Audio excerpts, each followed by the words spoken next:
mar waliba ma ka sheegataa dhabar xanuunka?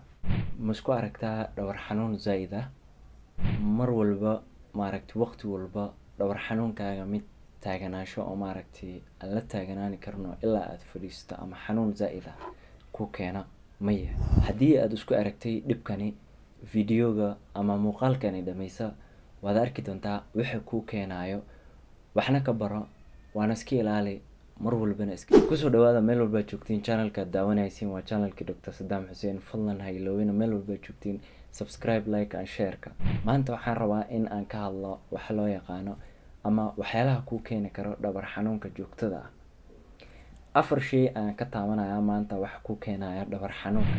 Midda koowaad waxaa waayo wax loo yaqaano pelvic floor dysfunction. Wax loo yaqaano pelvic floor dysfunction waxaa waaye haddii aad muruqyada ama murqaha oo dhabarkaaga ama gudahaas pelvic floor waxaa waaye sidiisba hoostaas oo idil lafihii iyo murqihii ku jiray halka agagaarka oo idil lafihii iyo murqihii ku jiray oo idil haddii ay ka qaldan yihiin, haddii ay wax ka qaldan yihiin, dhabar xanuunku ku imaanaya. waxay noqon karaan waxyaalo badan, dhanka hoose, dhanka minka gadaal, ilaa iyo dhanka caloosha koro, ilaa iyo dhabarka dambe ayay noqon karaan dysfunction-kani mostly wuxuu noqon karaa murqo, in ay murqo yihiin oo murqihii ay dhibaato ku keenayaan. dhabar xanuunkan oo kani keenayana waxaa mostly lagu arkaa gabdhaha markay uurka ay qaadaan. gabdhaha oo ka qaldan yihiin murqahoodii ama waxaas oo idil hoostaasi oo idil oo isdaba-marsan yihiin oo wax ka qaldan yihiin. Midda labaad ku keenayso dhabar xanuunka joogtada ah waxaa waaye haddii aad qabtid waxa la yiraahdo kidney stones-ka. Kidney stones-ka waxaa waaye dhagaxyada kiliyaha galo ama dhagaxyaasha kiliyaha galo. dhagaxyaashani waxay ku keeni karaan xanuun zaid ah oo joogto ah. dhagaxyaashani waxay ku keeni karaan xanuun joogto ah oo xanuunkaasi aad labadaas dhinac aad ka dareemaysid flank pains wax loo yaqaano. xanuunkani waxaa kale la socdo markii aad kaadinaysid in aad xanuun zaid ah aad dareentid. xanuunkani marmar qaarkood haddii labadaas dhinac ay ku xanuunayso waxaa dhici karta ilaa i gadaashaas dambe in uu aado. kidney stones-kan waxaa lagu ogaadaa adoo scan saartid. scankaad saaraysid waxaa loo yaqaanaa KUB scan wax la dhahayo. markaad saartid ayaa la arkayaa inuu kidney stones-kan uu jiro.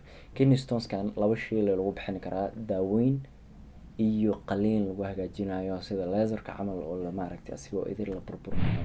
shayga saddexaad ku keeni kara dhabar xanuunka waxaa waaye haddii aad isku aragtid infection-ka ku dhaca kiliyaha afka hore ama infection-ka tuubooyinka kiliyaha biyaha kasoo qaadaya afka hore oo meesha tuubooyinka wax loo yaqaano pyelonephritis-ka. pyelonephritis-ka sidiis waxaa waaye infection oo kaadada ka bilaabanayo ilaa i korkaas aadayo oo markii dambena isu bedelayo pyelonephritis-ka oo ilaa i kiliyaha gaarayo. pyelonephritis-ka sidiis wuxuu la yimaadaa xumaad, qandho, sida kale qandho, lablabo, labada dhinac oo ku xanuunto, hoostaas oo idil ku xanuunto ilaa i dhabarka ku xanuuno.